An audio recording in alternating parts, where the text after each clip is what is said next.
Maraming makabuluhang bagay ang maaaring gawin kahit na bakasyon ng mga estudyante. Katulad na lamang ng ballet dancing summer session, cooking lessons at workshops para malinang ang talento ng mga kabataan. Naritong report ni Juliet Karangyan. Mahiyain si Francesca pero dahil nakitaan siya ng talento sa pagsasayaw, sinubukan ng kanyang ina na ipasok sa ballet dancing summer session. Mali yung mga girls, diba? Gusto nila yung mga ballet, mga princess. So yun, gusto niya matuto ng ballet. So sabi ko, try natin. At the same time kasi, maganda yung sa posture niya, sa body, and then yun ding sa personality development. Para magkaroon ng maboost yung self-confidence. Yun. So, hindi siya opposing sa natural na movement na katawan. Kumbaga, if you do hip-hop, magagawa mo na maayos at hindi awkward. Or if you do lyrical, hindi awkward kasi alam mo kung paano gawin. Kasi in ballet, step by step, tinuturo sa mga bata. Kasi for their age, you make it fun for them. You know, it depends, kasi we have parang, yung pagtuturo namin, is appropriate para sa age nila. Ang ballet dancing ang pinaka-basic sa sayaw. Walang pinipiling edad, height at weight. Mahalaga ay nagbibigay ito ng kasiyahan habang walang pasok sa eskwelahan. At ito rin ang pagkakataong malinang ang kakayahan ng mga bata kung anong talento meron sila.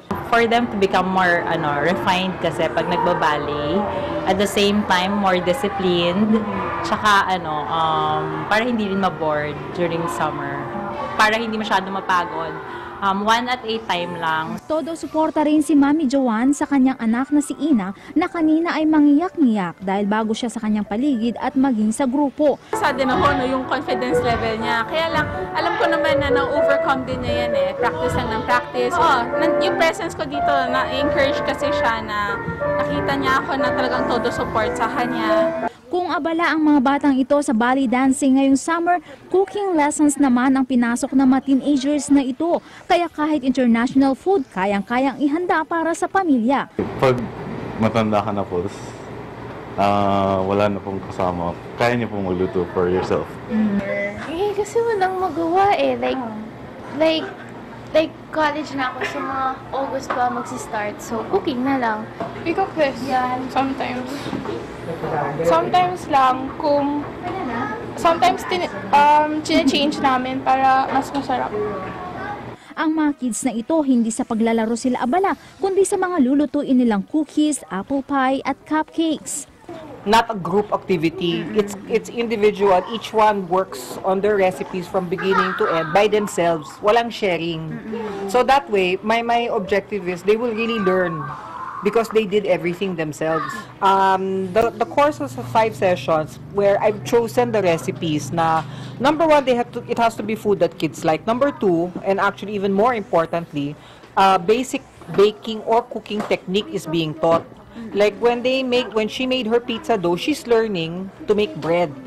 No, kasi she has to make sure the yeast is alive, she has to learn how to knead the dough.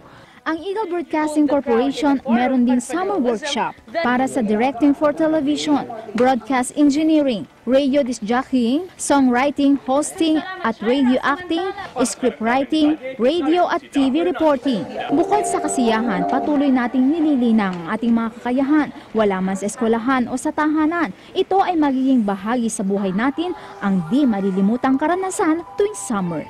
Juliet Karangyan, Eagle News.